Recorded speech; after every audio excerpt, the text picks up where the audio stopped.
안녕하십니까, 최희중입니다. 2016년 11월 30일 왜 시작합니다. 조기 대선이 이제 현실로 다가왔고 박근혜 대통령의 운명은 세 가지 시나리오 정도로 압축됐습니다. 김진 전 논설위원 모셨습니다. 안녕하십니까. 안녕하세요. 이 세 가지 시나리오를 이제 하나씩 살펴볼 텐데, 먼저 거국 내각을 구성한 뒤에 4월쯤에 이제 조기 하야죠, 퇴진하는 이런 방안이 하나가 있을 수 있죠. 이거부터 한번 짚어보죠. 오늘 제가 이제 최앵커하고 세 가지 시나리오의 장단점을 다 분석을 해서 최종적으로 결론을 한번 내보죠. 어떤 것이 가장 좋은 것인지. 자, 첫째는 거론되는 이 거국 내각과 4월 퇴진이라고 하는 시나리오는 장점은 우선 가장 빨리 결정이 될 수 있다는 거. 그래서 현재의 혼란을 가장 조기에 종식시킬 수 있다는 점이 되겠습니다. 그리고 결정이 되면 일단 야당의 공세와 국민의 분노가 상당히 반감될 수 있다는 점, 신속하게 이런 것들이 장점인데. 장점보다도 훨씬 많은 단점들이 지뢰밭처럼 널려져 있습니다. 이것은 우선 첫째는 이 방식을 택하게 되면 우리나라가 아주 중대한 헌법을 위반하게 됩니다. 대통령이 물러나느냐 그대로 있느냐의 거취를 결정할 수 있는 방법은 우선은 탄핵 그리고 개헌에 의한 임기 단축 이런 것만 뿐이지 국회가 정치적으로 결정을 해서 대통령 4월에 물러난다. 그리고 거국 중립 내각을 정한다라고 하는 것은 전부 다 헌법 위반이다.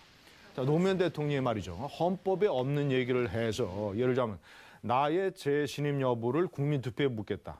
헌법에 없는 얘기를 해서 이것이 노무현 대통령이 탄핵 소추되는 중요한 이유 중에 하나였습니다. 자, 노무현 대통령의 경우를 적용을 하면 대통령이 이런 식으로 국회 결정에 맡기고 국회가 여야의 정책 결정으로 대통령을 하야시키는 것은 탄핵 소추 대상입니다. 또 하나의 탄핵 소추 대상이 아주 명백한 겁니다. 이런 일을 저지르게 되면 우리나라가 이 헌법학자라든가 또는 이 여야 정치권의 원로들이 중요한 어떤 국민들에게 아주 나쁜 역사적 선례를 남기는 거예요. 저도 그렇게 생각합니다. 자, 보십시오. 지난번에 4월 퇴진론을 발표한 정치권의 원로라는 분들이 어떤 분이냐면 8명의 전직 국회의장과 1명의 전직 총리가 있습니다. 가장 헌법을 준수해야 될 사람들이 그런 비헌법적인 대안을 국민들에게 제시했어요. 그리고 거국 내각도 헌법 위반입니다. 그렇죠. 대통령의 명을 받아 총리는 행정각부를 통할한다라고 분명히 헌법에 명시돼 있어요. 그러니까 박근혜 대통령이 지난번에 국회 가서 얘기한 국회 내각 통할권을 주겠다는 게 지금 헌법이 할 수 있는 최대치라고 할 수 있는 거죠. 그렇죠. 헌법상에 규정된 책임 총리 정도지 거국 내각은 헌법 위반입니다. 없죠. 자, 그리고 현실적으로 어떤 중대한 단점이 있냐면 자, 이 새로 거국 내각이라고 하지만 사실상 야당 내각입니다. 그렇죠. 여소야대니까. 그러니까 사실상 야당 추천 총리예요. 그 총리가 언제까지 사실상의 대통령 권한 대행을 하냐면 내년 6월까지 합니다. 그렇죠. 4월 퇴진이니까 6월 대통령 선거. 내년 6월까지 하게 되면 지금 가장 중요한 문제가 사드 배치인데 미국이 이 문제를 대단히 중요하게 생각을 해서 일정을 앞당겨서 내년 7월까지 마무리하겠다고 그랬어요. 그런데 만약에 야당 총리가 들어서서 사드 배치를 취소하거나 아니면 여러 가지 이제 반대 의견으로 해서 이 배치를 연장을 하게 되면 한미 동맹에 상당히 중요한 갈등이 발생을 하게 됩니다. 이거 아주 대단히 중요한 문제예요. 자, 그리고 그런 일이 벌어지게 되면 중국이 한국을 대하는 태도가 달라집니다. 그렇죠. 그러니까 중국에게 우리 한국의 위상이 형편없이 추락을 하게 되는 것이죠. 일본에게도 마찬가지고 이런 문제가 있고 또 국정교과서 강행하느냐 여부의 문제. 국정교과서를 야당 추천 총리가 바로 취소시켜 버리면 그렇죠. 이게 자 반대하는 이 국정교과서를 지지하는 세력은 이렇게 얘기합니다. 이게 나라냐? 하겠다고 했다가. 야당 총리가 들어서서 바로 이거를 쓰레기통에 버린단 말이에요. 이게 나라냐? 이런 주장이 나올 수 있어요, 반대로. 자, 그리고 만약에 이 야당 총리가 상당 부분 어떤 정치적인 야심을 가지고 그럴 수도 있죠. 대북 정책을 대폭 수정을 한다든가. 그럴 수도 있죠. 막 말이죠. 이런 식으로 막 박근혜 대통령 정권의 주요 정책을 다 뒤집는 식으로 하게 되면 이것은 오히려 더 큰 국정의 혼란이 초래된다. 그래서 이것은 장점은 대단히 미미하고 단점은 수배 크고 그래서 저는 이 세 가지 안 중에서 최악의 안이라고 봅니다. 자, 그럼 두 번째로 자연스럽게 넘어가죠. 박근혜 대통령과 청와대가 은근히 어제 이제 3차 대국민 담화도 그 행간을 읽어보면은 명시를 하지 않았습니다만 명시적으로 밝히지 않았는데 행간을 읽어보면은 은근히 바라는 아닌 것 같기도 해요. 헌법을 개정해서 임기를 자연스럽게 단축하자. 그건 어떻게 보십니까? 대통령이 은근히 바라는 아니기도 하고 친박 핵심들이 취재 과정에서 네. 며칠 전부터 그렇죠. 저에게 줄곧 얘기하던 안이에요. 이것은 명백한 대통령이 원하는 안입니다. 네. 사실은 대통령의 3차 담화의 본질은 이 개헌을 통한 임기 단축입니다. 자, 이것은 장점이 어떤 장점이 있으냐면 첫째는 오랜 개헌을 둘러싼 이제 87년 체제를 30년 만에 바꾸자고 하는 이런 사회적 논란 내지는 담론을 이번에 그렇죠. 결론 낼 수가 있어요.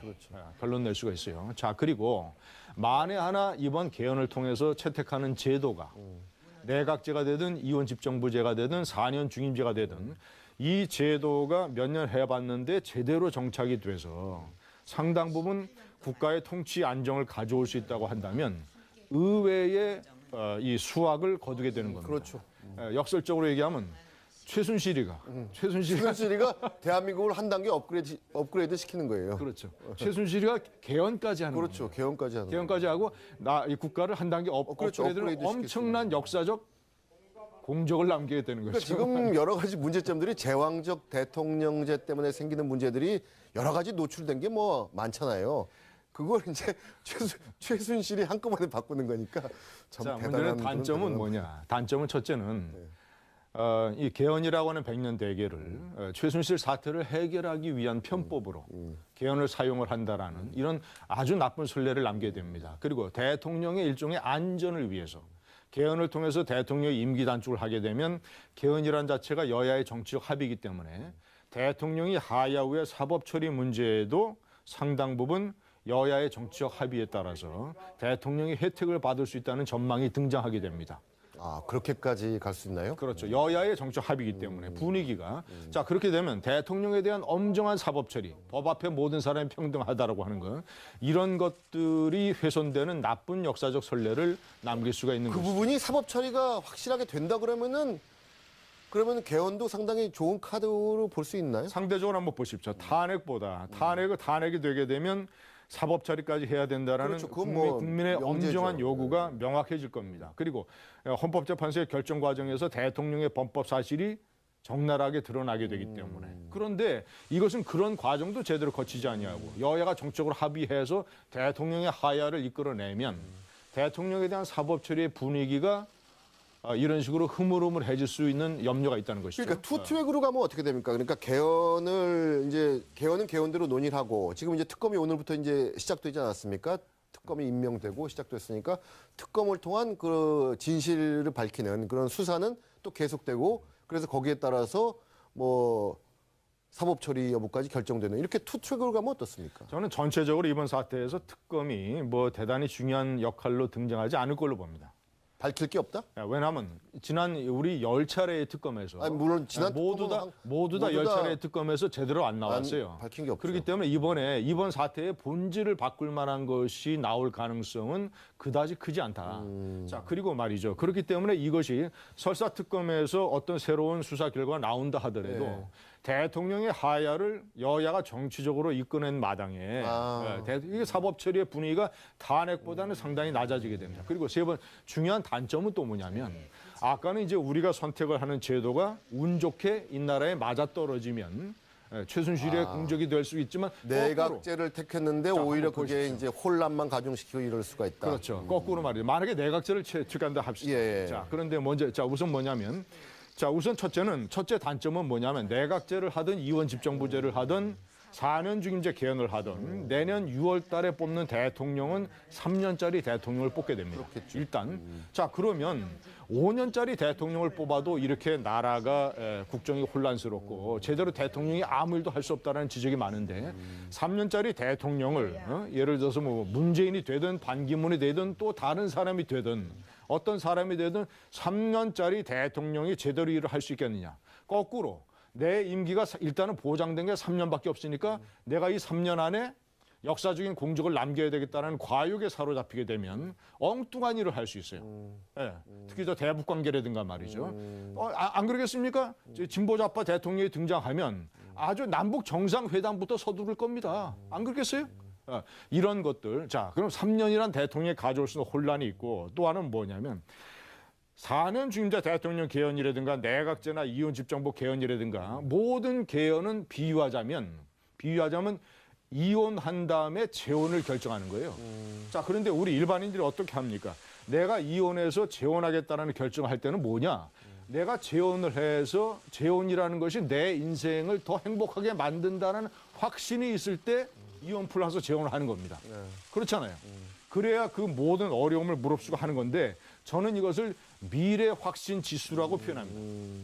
미래 확신 지수. 우리 국민이 개헌을 해서 우리 국가와 나의 삶이 훨씬 더 행복해진다라는 미래 확신 지수가 최소한 80은 넘어야 개헌을 해야 되는 거예요. 그 80이 넘은 게 언제냐?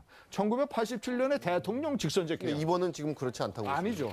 대통령 직선제 개헌은 미래 확신 지수가 최소한 80 넘어서 직선제를 해야 나라와 나의 삶이 행복해진다는 확신이 있었고 실제로 대통령 직선제를 해서 이 나라의 민주주의가 꽃피게 됐습니다. 그렇죠. 그런데 지금은 제가 봤을 때는 세 가지 개헌안이 전부 미래 확신 지수가 50 정도예요. 내각제, 이혼 집정부제, 4년 중임제 대통령이 모두 다 장단점을 50대 50으로 가지고 있습니다. 예를 들어서 내각제를 한다고 칩시다. 3년 대통령 한 다음에 자, 다음 총선에 맞춰서 내각제를 한다. 잠깐만 여기서 제가 잠깐 부연 설명드리면은 지금 저 김진 논설위원이 3년이라고 얘기한 것은 21대 국회의원 총선하고 이제 다음 대통령 선거 일자고 맞추려다 보니까 임기가 줄어든다. 그렇죠. 그 얘기죠. 2000년이죠. 예. 2000년 4월. 우리 시청자 여러분들께서 혹시 그렇죠. 2000년 4월. 왜냐하면 봐. 내년 6월 달에 대통령 선거를 하게 되면 3년도 안 됩니다. 2년 10개월짜리. 4월 총선에 맞춰야 돼. 2000년 4월 총선에 맞춰야만 그때 4월 총선에서 구성되는 국회가 내각제나 이혼 집정부제 하에 총리 권력을 맡게 되는 것이거든요. 자, 그리고 4년 중임제도 마찬가지고. 그렇죠. 자, 2020년에 당선되는 대통령은 4년짜리 대통령이 되는 것이죠. 자, 그러니까 세 개의 안이 모두 미래 확신 지수가 50 정도에 불과한데, 자 보십시오. 내각제를 하게 되면, 자 지난번에 100만 촛불이라고 해서 100만 촛불 집회가 예를 들어서 2번이나 3번 정도 딱 벌어지니까 대통령이 하야를 퇴진을 선언했습니다. 내각제 같으면 한 번 촛불 키면 곧바로 내각 해산 들어갈 것 같은데요. 그렇죠. 세월호 같은 사건이 터지면 그럼 곧바로 100만 집회 딱 열리고 그러면 바로 국회 해산과 총선입니다. 그러면 내각제 정권은 1년 내지 2년 또는 3년마다 정권이 바뀔 수 있어요. 그 국가적 혼란을 과연 감당할 수 있는 게 이것이 미래 확신 지수가 50을 못 넘는 중요한 얘기거든요. 그렇죠. 이원 집정부제도 마찬가지입니다. 예를 들어서 대통령은 박근혜. 정보 정부가 총리는 문재인. 한번 생각해 보세요. 대통령 박근혜에다가 총리 문재인이면 이 나라가 어디로 가겠습니까? 이 나라가 산으로 가지 않겠어요? 뭐 산으로 한번 갔다가 또 내려오고 또 바다로도 한번 갔다가 오고 그러는 거죠. 자, 이제 그 정도로 이제 이 나라가 산악자 선거. 뭐 기가 막힌 일이 벌어지니까 우리나라에서. 아, 그러니까요. 네. 그러니까. 자, 그럼 이 정도로 하고. 네. 자, 그래서 이제 세 번째로 지금 이제 뭐 가시권 안에 들어온 게 이제 뭐 내일 모레일 수도 있고 다음 주 금요일이 될 수도 있고 탄핵이 지금 이제 탄핵 전국에 돌입한 거 아닙니까? 탄핵의 장단점은 뭐라고 보십니까? 탄핵은 단점은 거의 없고 탄핵은 장점뿐입니다. 네. 왜냐? 첫째, 장점은 뭐냐? 우리나라 가장 헌법에 규정된 방법을 택한다는 거. 그렇죠. 개헌에 의한 임기 단축도 사실은 편법입니다. 헌법상 괜찮지만 네. 사실은 편법이에요. 자, 탄핵은 헌법에 규정된 대통령 거취와 관련된 규정을 철저하게 준수한다는 것. 자, 두 번째는 제가 여러 차례 얘기했습니다만 저는 4대 초기서부터 얘기했습니다만 대통령이 박근혜 대통령이 무슨 뭐 저 실정법 위반, 무슨 뭐 기밀 누설, 직권남용 이런 차원을 넘어서 박근혜 대통령이 역사상 지은 가장 큰 죄는 대한민국의 품격을 추락시킨 죄이기 때문에 이 죄는 대통령의 탄핵과 대통령에 대한 사법 처리 외에는 이 죄를 씻을 수 있는 방법이 없습니다. 그리고 우리나라가 우리 대한민국이라는 국가가 말이죠. 이 엄청난 대통령의 이 죄를 역사상으로 단죄하고 기록으로 남기기 위해서는 저는 탄핵과 사법 처리로 가야 된다고 생각합니다. 자, 그리고 그 지난번에 원로들이 말이죠. 이 탄핵은 우리 역사상에 유례가 없고 처음 하는 일이며 이 탄핵이 가져올 수 있는 혼란에 대한 우려를 표명을 했는데 저는 뭐 원로로서 나라 걱정하는 마음에 그런 얘기를 할 수 있다고 봅니다만은 제가 판단할 때는 그런 우려를 할 필요가 없어요. 자, 우선은 탄핵은 말이에요. 탄핵을 하게 되면 대통령이 탄핵이 국회에서 의결되는 그 순간 대통령은 직무 정지가 됩니다. 일단은 국민의 시야에서 사라져요. 때문에 일단은 그렇게 되면 국민의 지금 분노를 그렇죠. 반 정도를 바로 분노 지수가 상당히 이제 떨어지겠죠. 반으로 떨어지게 됩니다. 대통령이 일단 국민의 시야에서 사라지게 되기 때문에. 그리고 황교안 총리가 대통령과 국정 철학과 주요 정책을 공유하는 총리가 대통령 권한 대행을 맡음으로써 앞으로 한 4, 5개월 걸리는 대통령 선거 때까지 기간에 국정의 혼란이 없습니다. 예를 들자면 사드 배치 문제도 그대로 진행할 수 있고 국정 교과서도 공론에 붙여서 여론에 따라서 예정대로 할 수가 있고 말이에요. 이런 것들이 굉장히 장점이고 자, 그리고 또 제일 중요한 것은 그 우려 말이죠. 제가 오늘 시청자 여러분께 말씀드리고 싶은 거는 대한민국은 말이죠. 대한민국 지금 대통령이 10명인데 대한민국 10명의 대통령들이 모두 다 세계사에 유례가 없는 기록이나 이런 것들을 다 기록했습니다. 이승만 대통령 하야 말이죠. 2011년에 아랍의 봄과도 또 다릅니다. 민중 봉기로 대통령이 하야했지만 이승만 대통령이라는 사람이 독립운동에 온 평생을 바쳐서 전 국민의 추앙을 받던 사람이에요. 그런 사람이 부정선거로 인해서 민중 봉기에 의해서 하야됐습니다. 이 클라이맥스와 바닥이 이렇게 엄청난 차이가 나는 하야는 세계사의 유례를 찾아보기 어렵습니다. 자, 박정희 대통령 암살됐는데 피살됐는데 자, 보십시오. 세계사에 나타난 다른 나라의 피살이라고 하는 것은 암살 저격이라고 하는 것은 예를 들어서 링컨 대통령이나 케네디 대통령은 이념적인 반대 세력에 의해서 암살됐습니다. 그 레이건 대통령은 영화배우 조디 포스터를 짝사랑하던 정신분열자에 의해서 암살 기도가 된 것이죠. 그런데 박정희 대통령은 가장 자신이 총애하던 정보부장, 자신의 오른팔이라고 하던 정보부장과 전역을 막는 자리에서 경호실장과 같이 피살됐어요. 이렇게 극적이고 드라마틱하게 피살된 얘도 똑같은 대통령 피살이라고 해도 세계사에 유례가 없어요. 무슨 말씀인지 알겠어요. 전두환 노태우 대통령, 박정희 대통령의 경호장교 출신 2명이 나란히 법정에 서가지고 수천억 원의 비자금 사건과 내란 음모 사건으로 흰색 수의를 입고 같이 수갑을 차고 손을 잡은 사진. 그렇죠. 전직 대통령 2명이 법정에 나란히 서서 손을 잡은 사진은 세계사에 유례가 없는 사진이에요. 기가 막힌 일이죠. 진짜. 그렇지 않습니까? 자, 그다음에 김영삼 대통령. 김영삼 대통령은 평화스럽게 물러났지만 IMF 외환위기에 대한 어떤 끔찍한 책임 때문에 1년 동안 자택에서 나오지 못했어요. 사실상 가택연금입니다. 그 아들은 구속됐죠. 아들 구속됐죠 말이죠. 민주화 대통령도 그런 일을 당했어요. 자, 김대중 대통령. 김대중 대통령 본인은 사법 처리 당하지 않았지만 4억 5천만 달러를 북한에 뒷돈으로 준 사건 때문에 특별 검사들이 그렇죠. 김대중 대통령의 국정원장과 또는 이 경제수석과 회담 특사와 측근들 오른팔 왼팔들 전부 다 감옥에 집어넣었습니다. 이런 것들. 아들 3명 다 사법 처리됐잖아요. 아들 그래도 2명 감옥 가고 1명 사법 처리되고. 사법 처리, 셋 다 사법 처리됐죠. 그다음에 참으로 진짜 이 밤에 이 거론하기도 참말로 비극적인 사건인데 노무현 대통령. 부인이 청와대에서 기업인으로부터 100만 달러 받은 사실을 나중에 알고 그 충격에 사로잡혀서 식음을 전폐하다시피 하다가 나중에 그 문재인 씨의 한겨레 신문 인터뷰에 자세하게 다 나왔습니다. 얼마나 노무현 대통령이 쇼크에 빠졌는지. 자, 제가 부엉이 바위에 2번이나 올라갔었어요. 도대체 어떤 생각을 가지고 이 바위에서 끔찍하게 뛰어내렸습니까? 그 밑을 내려다 보면 보통 강심장이 아니면 뛰어내리지 못합니다. 바위들이 다 이렇게 날카롭게 솟구쳐 올라와 있어요. 바위들이. 그 바위를 보고 뛰어내린 거예요. 대통령이. 전직 대통령이 그런 사건으로 투신 자살한 나라가 어디 있습니까? 다 겪었어요. 이명박 대통령 한 사람 빼놓고. 때문에 역사상 없다 그러지만 탄핵 못할 이유가 뭐가 있습니까? 그 전에 그런 전직 대통령들의 모든 역사를 보면 저는 이 정도 탄핵은요 우리나라 국민들에게 충격 아니에요. 저도 그래요. 저도 기자 생활하면서 별의별 걸 다 봤는데 요즘 벌어지는 일은 뭐 그렇게 큰 일도 아니에요. 탄핵이 뭐가 충격입니까? 탄핵이. 참 기간 결정 때까지 2, 3개월이 걸리고 대통령 탄핵 때 물러나서 사법 처리 되든가 안 되든가 하면 되는 것이고 또 2개월 총리 권한대행 체제에서 2개월 만에 대통령 선거를 해서 새로운 대통령 뽑는 것이고 탄핵으로 가져올 수 있는 사회적 혼란이 앞에 얘기한 두 가지 케이스에 비해서 제일 제가 봤을 때는 낮은 거예요. 황교안 총리 권한대행으로 하면 되지 않습니까? 그래서 저는 오늘 장단점을 분석을 해드렸는데 결론적으로는 결론이 나왔네요. 대통령 탄핵만이 올바른 길이고 그리고 가장 현실적으로 혼란을 최소화할 수 있는 길이고 우리 사회가 충격을 흡수할 수 있는 길이다. 이렇게 판단합니다. 저도 개인적인 의견을 말하라면 김진 논설위원의 생각과 거의 유사합니다. 한번 지켜보시죠. 네. 물론 탄핵안이 국회에서 통과돼서 헌재로 가서 헌재에서 인용이 안 되면은 박근혜 대통령은 클린턴 전 대통령이나 노무현 전 대통령처럼 그냥 다시 임기를 마칠 가능성이 높은 이런 시나리오 하나, 이 옵션 하나 남아 있는 건 사실이죠. 가능성이 이렇게 높아 보이지는 않지만은 그것도 우리가 언급은 해줘야죠. 예.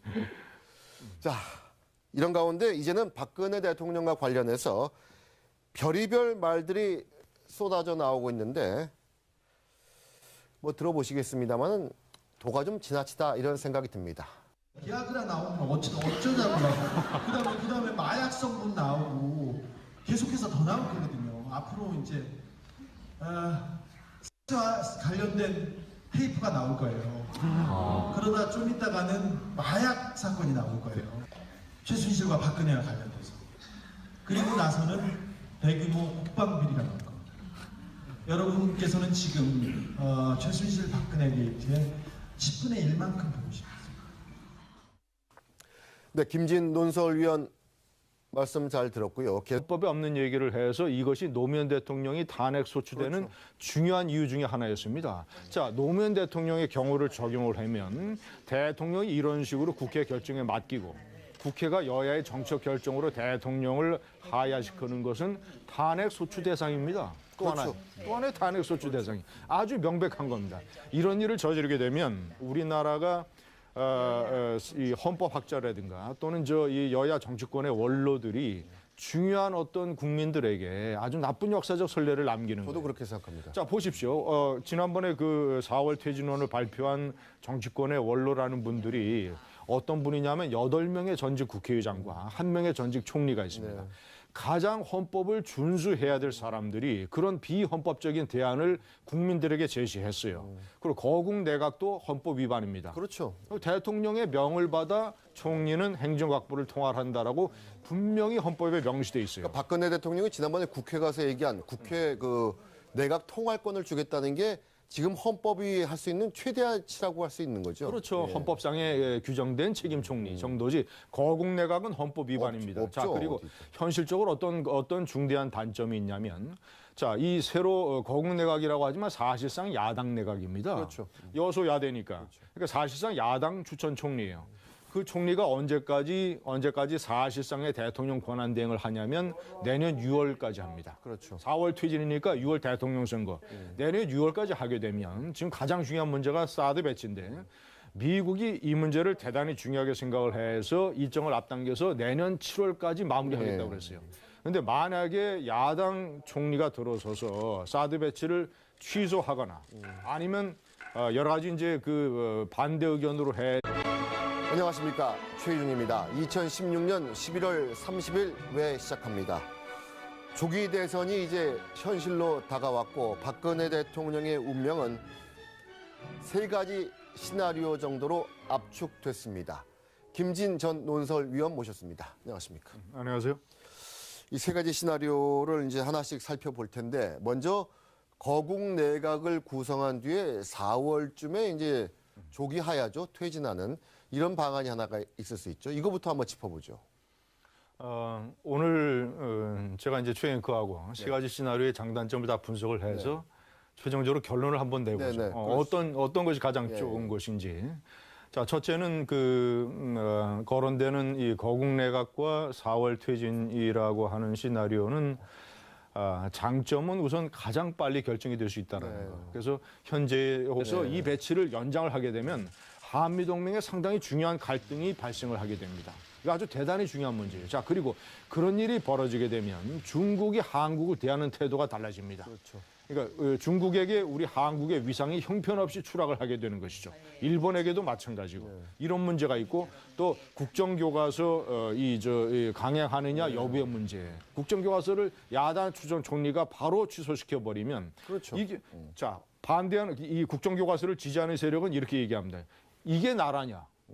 하겠다고 했다가 야당 총리가 들어서서 바로 이거를 쓰레기통에 버린단 말이에요. 이게 나라냐? 이런 주장이 나올 수 있어요. 반대로. 자, 그리고 만약에 이 야당 총리가 상당 부분 어떤 정치적인 야심을 가지고 그럴 수도 있죠. 대북 정책을 대폭 수정을 한다든가. 그럴 수도 있죠. 막 말이죠. 이런 식으로 막 박근혜 대통령 정권의 주요 정책을 다 뒤집는 식으로 하게 되면 그 혼란을 가장 조기에 종식시킬 수 있다는 점이 되겠습니다. 그리고 결정이 되면 일단 야당의 공세와 국민의 분노가 상당히 반감될 수 있다는 점, 신속하게 이런 것들이 장점인데 장점보다도 훨씬 많은 단점들이 지뢰밭처럼 널려져 있습니다. 이것은 우선 첫째는 이 방식을 택하게 되면 우리나라가 아주 중대한 헌법을 위반하게 하게 됩니다. 대통령이 물러나느냐 그대로 있느냐의 거취를 결정할 수 있는 방법은 우선은 탄핵 그리고 개헌에 의한 뭐 임기 단축 이런 것만 뿐이지 뭐 국회가 정치적으로 결정을 해서 대통령 4월에 물러난다. 그리고 거국 중립 내각을 정한다라고 하는 것은 전부 다 헌법 위반이다. 자, 노무현 대통령이 말이죠. 헌법에 없는 얘기를 해서 예를 들자면 나의 재신임 여부를 국민 투표에 묻겠다.